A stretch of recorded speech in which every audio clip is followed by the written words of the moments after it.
So, you want to make a thumbnail that'll actually get people to click on your videos and make your videos look dramatically more professional, and you probably want to do it for free because we're all cheap here. And if that's the truth, and you don't want to pay a bunch of money for any fancy softwares, you came to the right video because we are going to use a free website to make our thumbnails called Canva.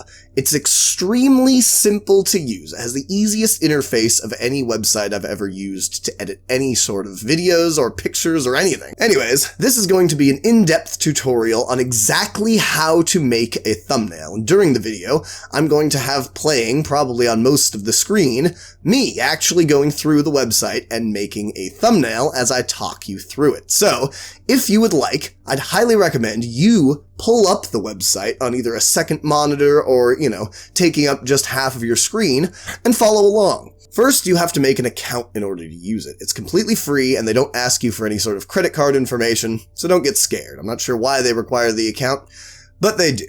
Anyway, once you have your account, you are going to click Create a Design. It's a button in the top left-hand corner and it should be blue at the time of making this video. Then you are going to click Custom Dimensions. Now, you might want to get a piece of paper out and write this down. I'll also have it down in the description if you need it. Your dimensions are going to be 1920 by 1080. And the reason for that is the exact size of a YouTube thumbnail, or at least it's the exact proportions.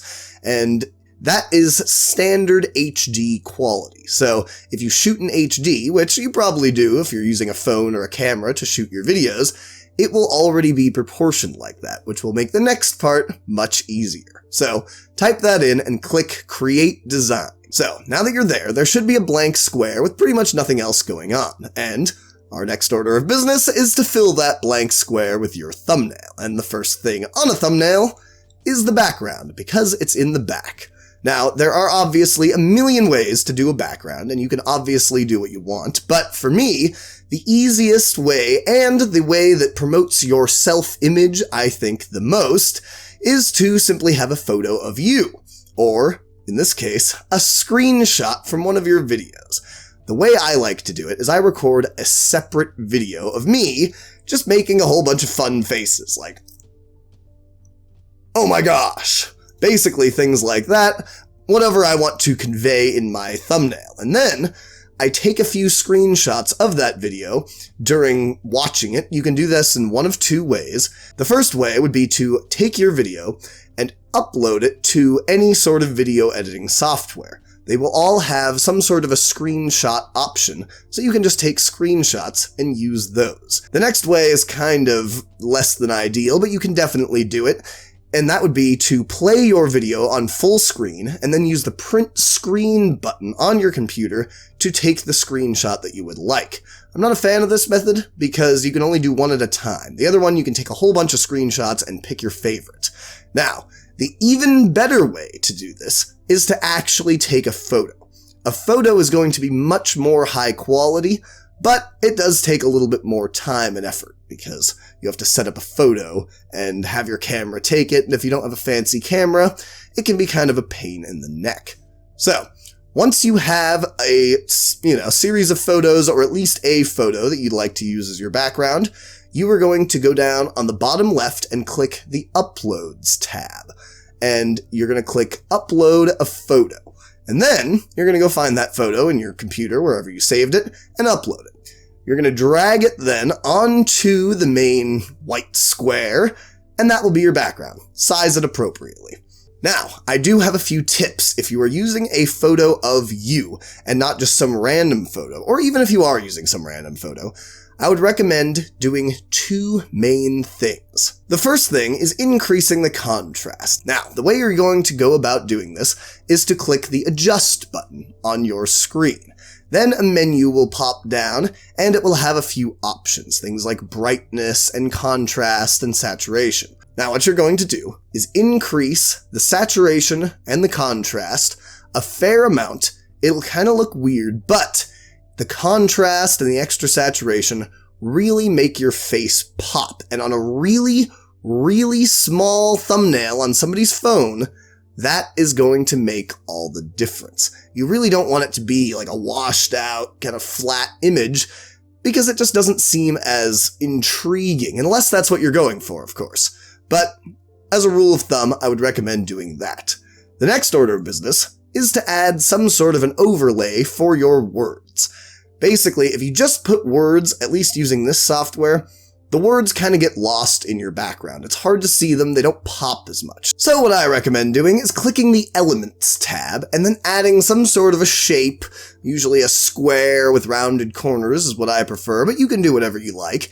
And then I like to kind of wash it out a little bit. You don't have to do this, but it makes it look a little bit nicer. And the way to do that is to go to the top right corner, and you'll see this little square that looks like a checkerboard. That is the transparency. You can adjust it to the right and left and make it slightly transparent. I'll be doing this on the screen so that you can see what I'm talking about.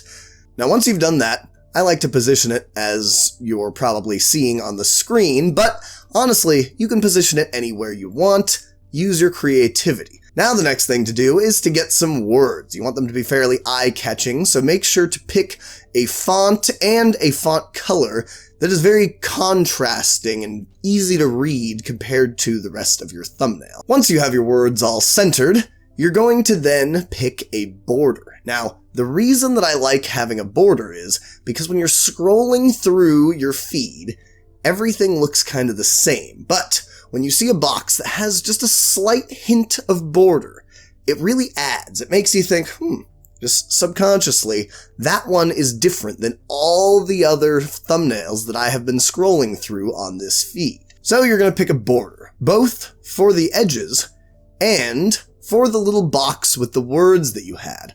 I think the border with the box really kind of adds a little something extra, and I like to pick a color that's similar to the box, or exactly the same, and just non-transparent.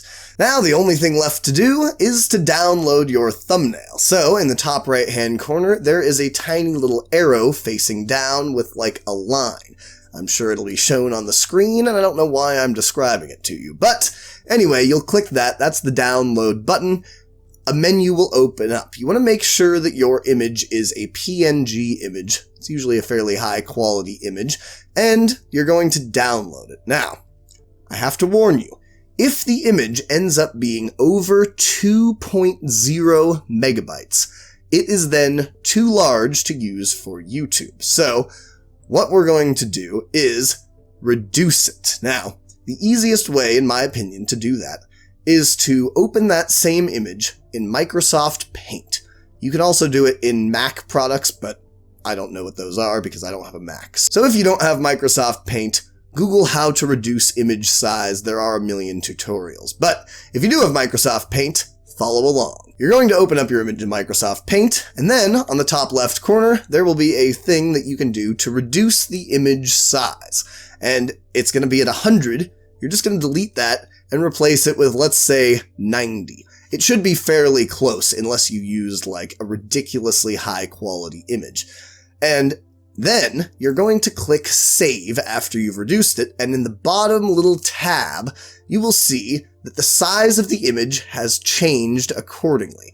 Basically, you're just going to continue doing that until it's 1.9 megabytes, and once it is, then you're good to go, and that's the end of it. You can go and you can use that thumbnail on YouTube. If this video helped you at all, I would highly recommend you click the subscribe button. Basically, what this channel aims to do is we're going to learn from all of the mistakes that I have made on my other YouTube channel. It's called Fun Fact of the Day, and we're going to go through and basically learn how to do this whole YouTube thing together. So the goal is to really bring a more down-to-earth approach than a lot of these big channels out there that are aimed at helping YouTube channels. Because one thing I noticed when, of course, working on my channels, is that they forgot a lot of the tiny little things that are really hard to figure out. Things like the things in this video. So, if that interests you, I'd highly recommend you subscribe, and then, after you've done that, click the like button and click this link right here. It'll have a whole playlist full of very similar videos to this one that will probably help you out if this one helped you out. So, thank you very much. I hope you have a great day and good luck on your YouTube journey.